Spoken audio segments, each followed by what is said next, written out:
सर्व खासदारांना व्हीप जारी करण्यात आलाय। ठाकरेंच्या शिवसेनेच्या संसदीय दलाची आज बैठक बोलावण्यात आली आहे। बैठकीनंतर ठाकरेंच्या शिवसेनेची पुढील रणनीती ठरणार आहे।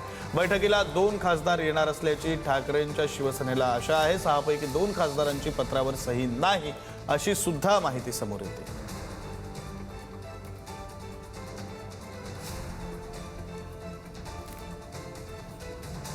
6 पैकी 2 खासदारांनी त्या पत्रावर सही केली नसल्याची माहिती समोर येते। तर आज ही बैठक बोलावण्यात आलेली आहे। आपले प्रतिनिधी शिवाजी काळे फोन लाईन वरून जोडले गेलेले आहेत, सविस्तर तपशील देतील। शिवाजी, संसदीय दलाची ही बैठक बोलवली आहे आणि संसदीय दलाचे गटनेते असलेले अरविंद सावंत काही तांत्रिक बाबी आहेत। शिवाजी यांचा आवाज आपल्यापर्यंत पोहोचू शकत नाही, मात्र ही अतिशय महत्त्वाची बातमी आपण पाहतोय। आज ठाकरेंच्या शिवसेनेकडून संसदीय दलाची बैठक बोलावण्यात आलेली आहे। या बैठकीला कोण उपस्थित राहतं हे पाहणं महत्त्वाचं असणार आहे। 6 पैकी 2 खासदार उपस्थित राहतील। बंडखोर 6 पैकी 2 खासदार उपस्थित राहतील अशी ठाकरेंच्या शिवसेनेला आशा आहे। त्यांनी सही केली नसल्याची माहिती आहे। आपले प्रतिनिधी शिवाजी काळे आपल्यासोबत आहेत। पुन्हा एकदा शिवाजी यांच्याकडून सविस्तर तपशील घेऊया। शिवाजी, अरविंद सावंत हे जे गटनेते आहेत शिवसेना ठाकरे गटाचे, त्यांनी या संदर्भामध्ये एक व्हीप जारी केलेला आहे। या व्हीपवरून काही वाद होऊ शकतात, मात्र संसदीय पक्षाचे नेते अशा पद्धतीने बैठक बोलावू शकतात, हा एक मुद्दा आहे।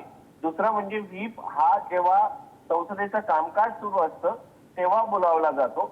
आता या सगळ्या संदर्भामध्ये समोर येताना पाहायला मिळत आहे, मात्र पक्षप्रमुख पक्षाचे गटनेते अशा पद्धतीने बैठक बोलावतात। आता ही संसदीय दलाची बैठक याच्यासाठी दाखवण्यात आलेली आहे, कायदेशीर कारवाई करणं अधिक सोपं जाईल अशी यामधून पाहायला मिळते।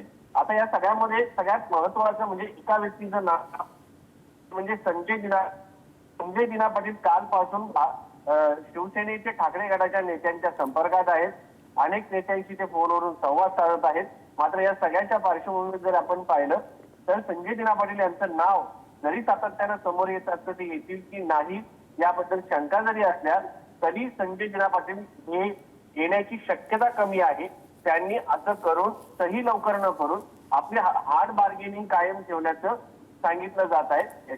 याच्या पलीकडे जाऊन संजय दिना पाटील हे येणार नाही अशी माहिती येणार नाही असं सातत्यानं सांगितलं जरी जात असलं तरी संजय दिना पाटील हे शिंदे यांच्याकडे जातील अशी शक्यता दाट आहे। कारण राजकीय भवितव्य आणि आगामी काळात सत्तेत असल्यामुळे काही कामं देखील मिळतात। या सगळ्या दृष्टिकोनातून ते खरं शिवाजी, आता कोण येतं, कोण या बैठकीला उपस्थित राहतं, कोण या बैठकीला उपस्थित राहत नाही, हे सगळ्याकडे आपलं लक्ष असेल। तुर्तास धन्यवाद दिलेले आहे सगळ्या माहितीसाठी।